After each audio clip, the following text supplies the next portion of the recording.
Welcome to the Windows Computer and Technology channel, and this is a big enough breach to talk about because I've had quite a few people tell me and ask me what should they do and what it all means when, this happens all the time. Companies get a data breach and some hackers steal personal information about, clients.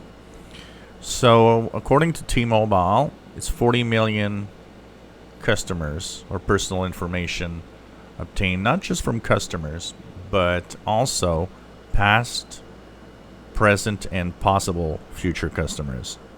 And that includes just if you asked for details on their services and that they did a credit check, but then you decided to go to another company, well, you still have all your personal information in there. So T-Mobile was hacked. The hacker says he's got 100 million customers. T-Mobile says 40 million.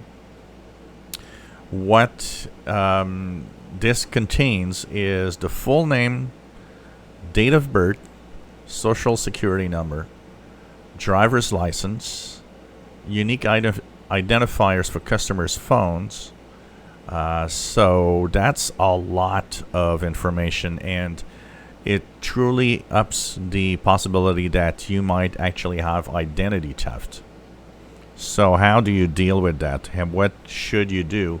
First of all, I think the most important thing immediate is to change your passwords and change your PIN for your devices and for your accounts. This is extremely important because that information is probably leaked. And that's the first step in securing yourself. So by changing your account password and PIN number, that is the first security thing.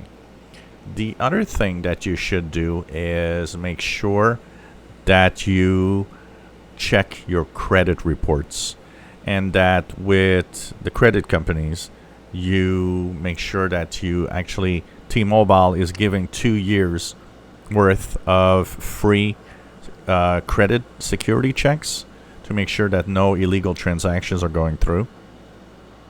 Use that, subscribe to it, make sure that you go and add that to your checks, because you know what, they have all the information needed to ask for a loan or do bad things. The other thing you should maybe do, if you're not thinking of getting any new credit, you should actually ask for a lock of your credit at the credit bureaus. That means that without you actually going back and asking for it, no other credit can be asked.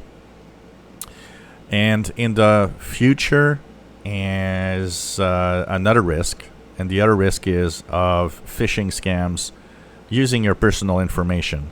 That is also a possible consequence of such a big attack, meaning people trying to present themselves as banks, as all sorts of organizations that you know of, that will actually try to lure you with your personal details, trying to make you feel like they know you and that you need to interact.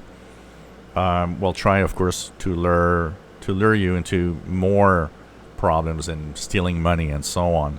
So anything that is banking, anything that seems weird, don't reply to emails or text messages on your phone, because that's a possibility, that pretend that they could be the IRS, they could be the bank, they could be whatever service that you know of.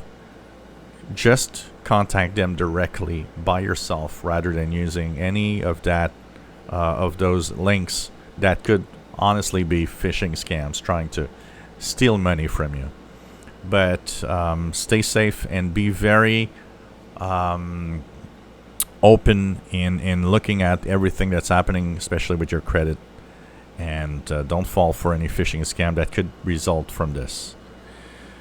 If you enjoy my videos, please subscribe, give us thumbs up. Thank you for watching.